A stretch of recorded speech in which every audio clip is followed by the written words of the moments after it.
Fala galera, tudo bem? Sejam bem-vindos a mais uma aula aqui na LAC. Hoje nós iremos abordar sobre o assunto Windows. E o Windows que nós iremos abordar é o 7, a versão 7, tá?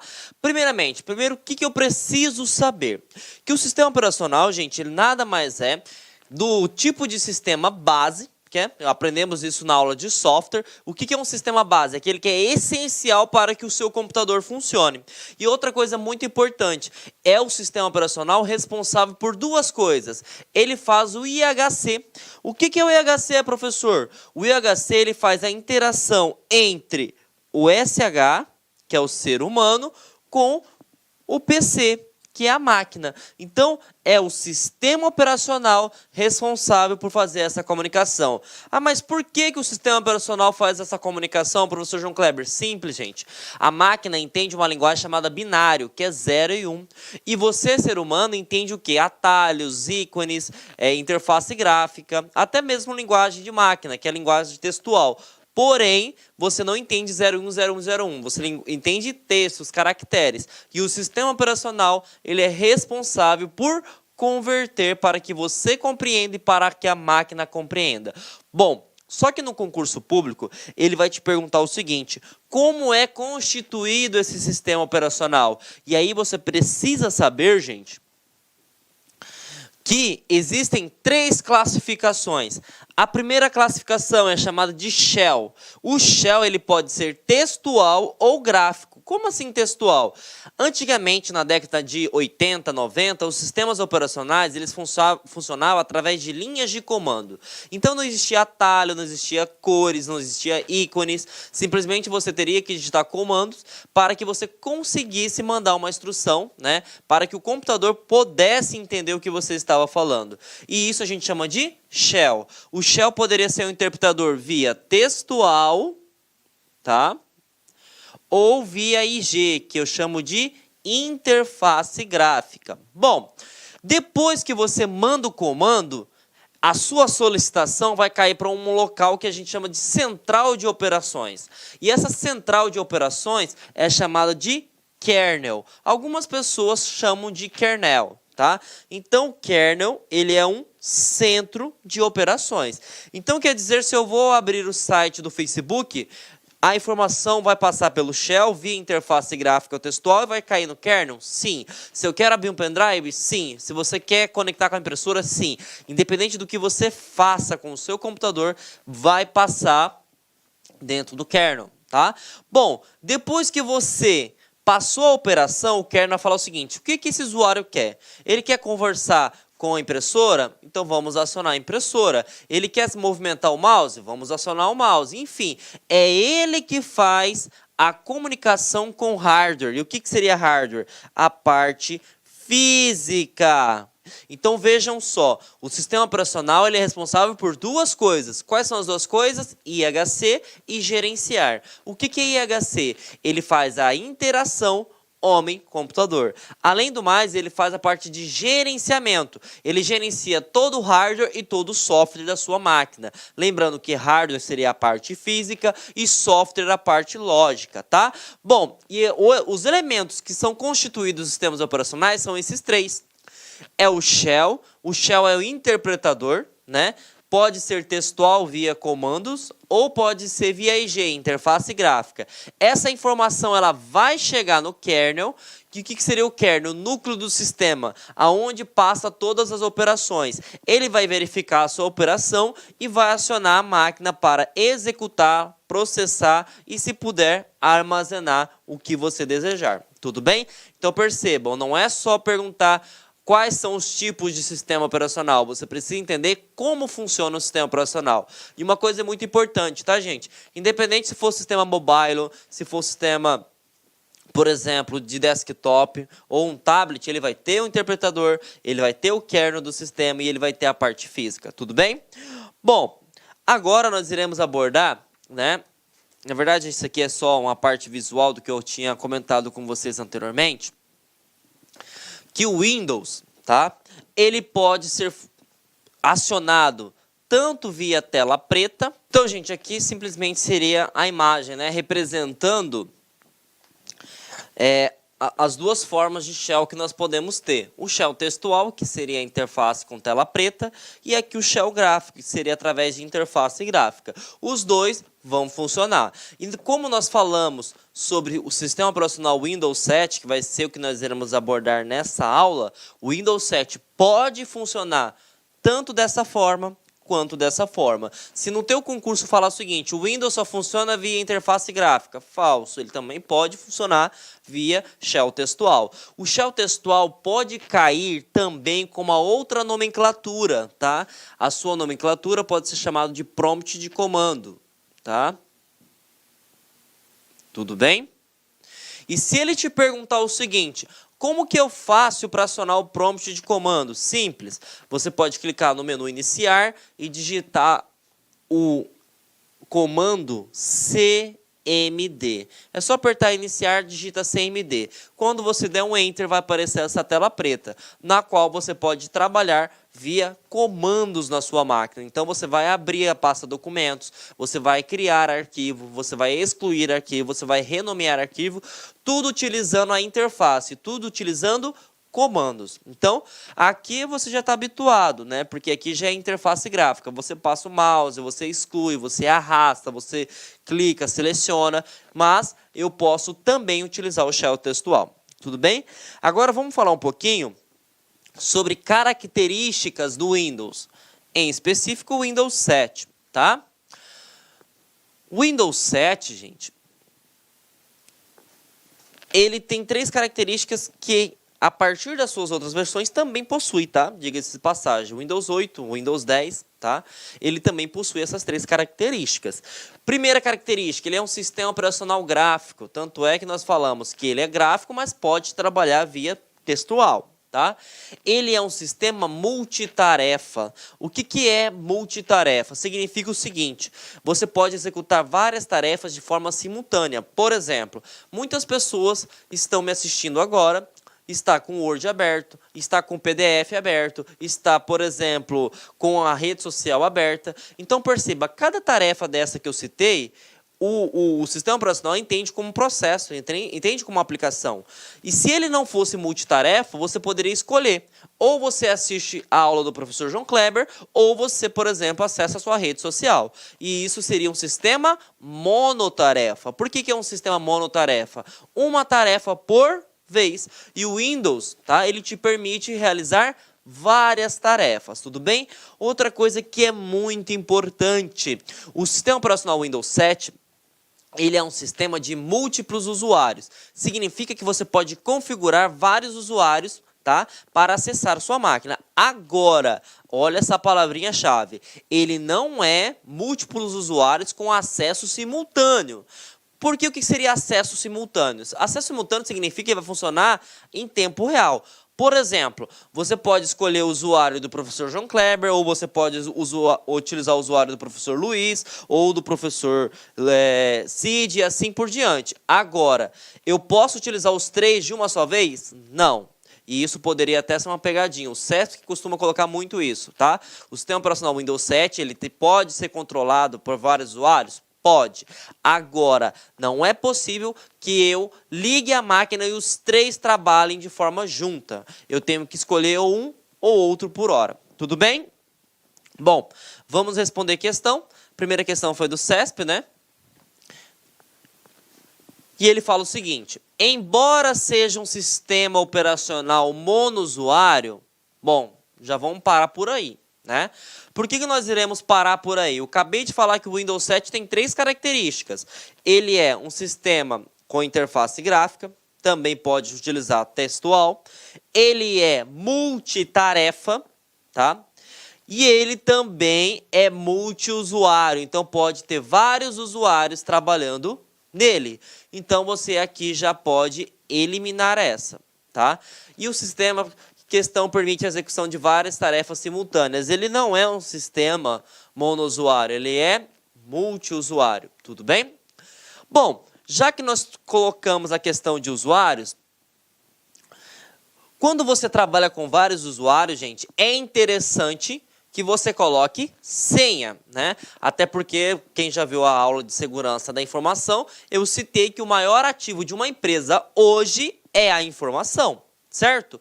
Bom, mas para que você coloque senha, você vai ter que toda vez que iniciar o seu computador fazer logon.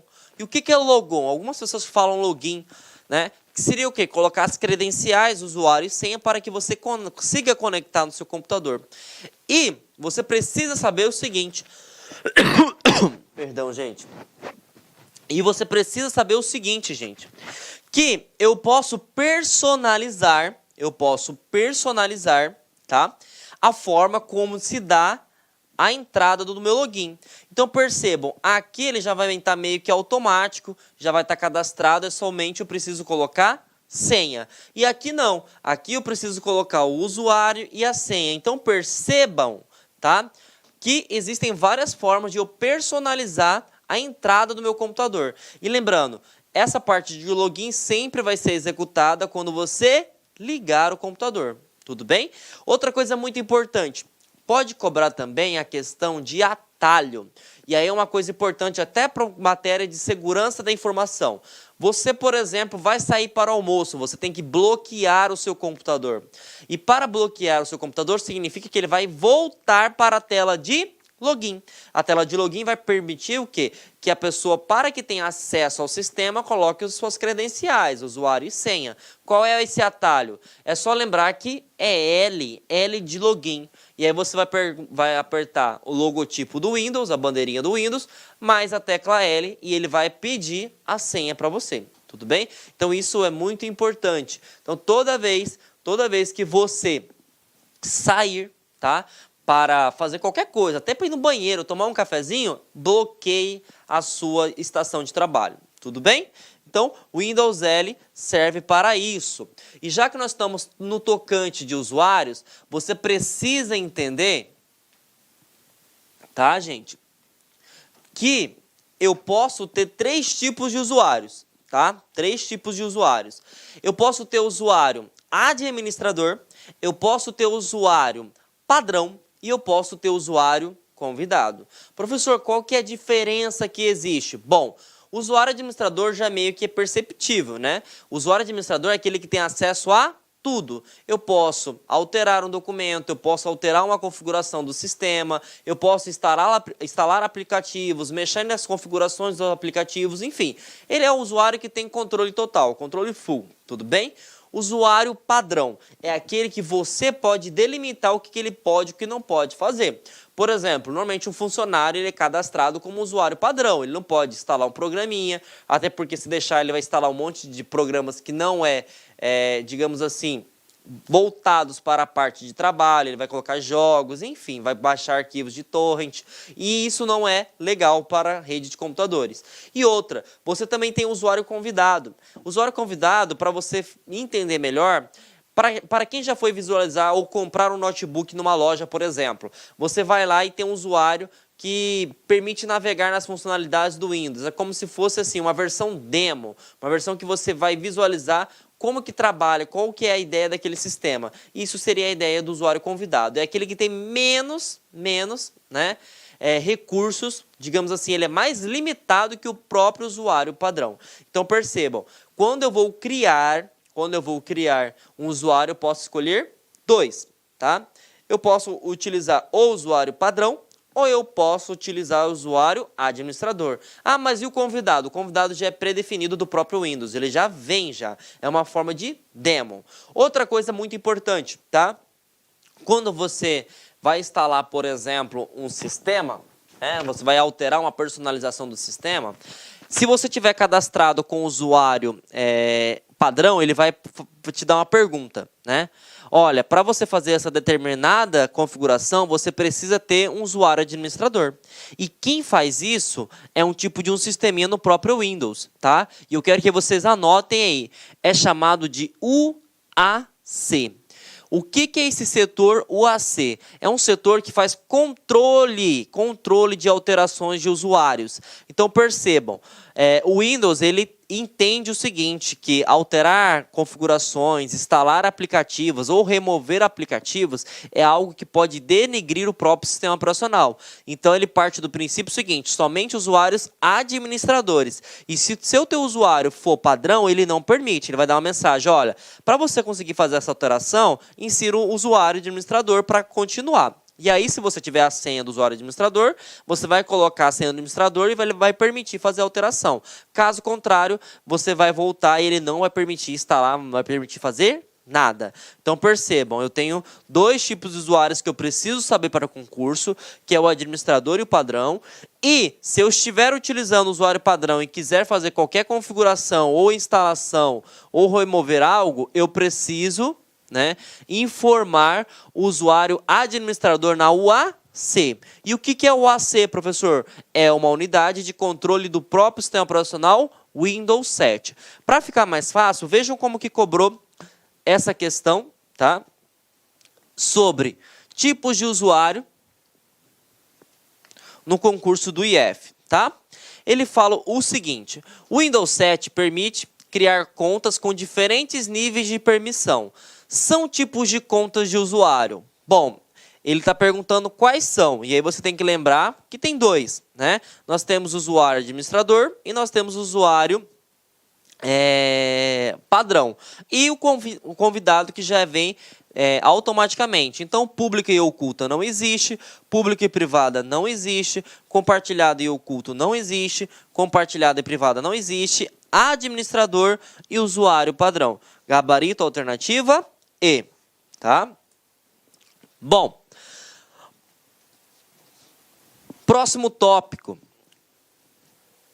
Nós falamos que tem os usuários, então você vai colocar o login e a senha. Quando você colocar o login e a senha e realmente o login estiver cadastrado na máquina e a senha estiver correta, ele vai te aparecer, né, ele vai apresentar para você a tela inicial do computador. E quem é essa tela inicial do computador? Anotem aí, é a área de trabalho. E algumas bancas costumam chamar de desktop.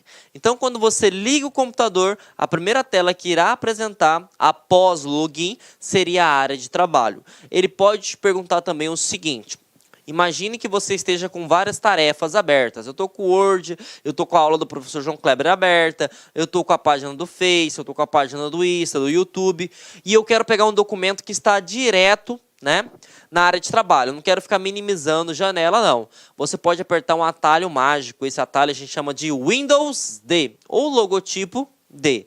É só lembrar que D vem de desktop. Então, se você aperta o Windows D, independente da versão, tá? Ele vai mostrar para você essa tela, que é a área de trabalho do Windows. Então, fiquem atentos. Ele pode perguntar para você, ele ligou o computador, depois do login, qual é a tela que é apresentada? A área de trabalho ou desktop? Qual é o atalho que permite visualizar a área de trabalho? Windows D. Tudo bem? E já que nós estamos falando de área de trabalho, você precisa entender também que na área de trabalho eu possuo ícones, eu possuo barra de tarefas, botão iniciar e gadgets, que seria opcional. Esse gadgets aqui que eu coloquei seria o seguinte, aqueles, digamos assim, aplicativos, né, que você pode baixar da própria Microsoft, como medidor de temperatura, como calendário, como se fosse bloco de notas autoadesivas, para ficar meio que na área de trabalho, para você meio que se orientar. Tá? São aplicativos do próprio sistema operacional para te facilitar a organização. Tudo bem? E os outros três, né, eu vou citar com um slide para cada um. Primeiro, ícones. Ah, professor, mas ícone é fácil pra caramba. Não fique, tem um professor, né, que eu sempre admiro, que é o Gustavo Guanabara, ele fala o seguinte: não se admire, gafanhotos, tudo pode piorar. E realmente vai piorar? Sim. Porque em atalhos nós sabemos que são ícones, né, que permite te linkar alguma coisa, te linkar a um aplicativo, te linkar a uma pasta, te linkar, por exemplo, a um, digamos assim, a um local de rede. Enfim, ele vai te dar um atalho, né? Mas ele perguntou o seguinte, olha o que perguntou no concurso. Se eu estou com um cursor, tá? cliquei no cursor e apertei a tecla Alt e arrastei, o que que acontece? Você vai estar criando um atalho. Olha que sacanagem, tá? Então ele não vai te perguntar o que que é um atalho, por exemplo. Ele pode até te perguntar, né? Qual que é a função do atalho? É te redirecionar de forma mais rápida, né? Para uma pasta, para um documento, para um aplicativo. Mas ele pode perguntar o seguinte: como que eu posso criar um atalho? Se você tem uma pasta, por exemplo, e aqui você tem uma pasta tal, e aqui você tem a área de trabalho. E aqui dentro, por exemplo, você tem alguns arquivos. Se você clicar com o cursor do mouse e apertar a tecla Alt e arrastar para a área de trabalho, olha o que vai acontecer. Ele vai criar um atalho na área de trabalho do arquivo que você estava selecionado agora. Então, percebam, não é só perguntar o que é atalho. Ele pode perguntar como que eu posso fazer atalho com teclas. E a tecla é Alt. Tudo bem? Bom, essa aqui foi uma questãozinha que aconteceu nesse ano de 2018, só para vocês visualizarem que a professor nunca vai cair isso. Olha que caiu na FCC no ano de 2018. Ele perguntou o seguinte: o usuário de um computador com sistema operacional Windows 7 armazenou o arquivo relatório anual.docx na pasta documentos da sua pasta de arquivos pessoais. Para facilitar o acesso a esse arquivo, o usuário decidiu criar um atalho para esse arquivo na área de trabalho. Para isso, ele deve, supondo, com o mouse em sua configuração padrão, selecionar o arquivo relatório anual docx na pasta documentos, arrastá-lo para a área de trabalho e soltá-lo, mantendo pressionado simultaneamente durante essa ação sob o botão esquerdo do mouse e a tecla. Então ele está falando o seguinte: ele está com a pasta aberta, documentos, ele te contou uma historinha e ele fala o seguinte: como que eu faço para criar um atalho na área de trabalho? Bom, você sabe que para criar atalho tem uma tecla, essa tecla é Alt. Então não é Shift e está aqui o nosso gabarito, tecla Alt, não é Ctrl, não é Tab, não é ESC. Então se você não aprender o conceito, vai ficar muito... Olá, meus amigos, minhas amigas, eu sou o professor Lac e com muito prazer eu quero fazer um convite muito especial para você. Você que assistiu essa videoaula é uma videoaula demonstrativa do nosso site lá Concurso. Eu estou aqui para te convidar para estudar comigo aqui na Lá Concursos, fazer o nosso curso completo, atualizado, ponto a ponto, para o concurso do Bampará 2024 e 2025. Garanto para você, se você estudar pelas nossas videoaulas, se você estudar pelo nosso método, eu tenho absoluta certeza que você terá reais chances de aprovação nesse concurso. Nós aqui da Lá Concurso, nós estamos no mercado há 15 anos e nesse período nós tivemos a oportunidade de atender todos os concursos de carreiras bancárias no Brasil e, claro, com milhares e milhares de aprovação. Professor, qual que é o valor do investimento? Acredite, pagamento único, o melhor custo-benefício do mercado, o melhor custo-benefício do mercado. Pagamento único de apenas R$ 199,90. Você vai ter acesso a esse projeto pedagógico fabuloso da Lá Concurso. Então, espero vocês aqui na LAC. Valeu, tchau, tchau.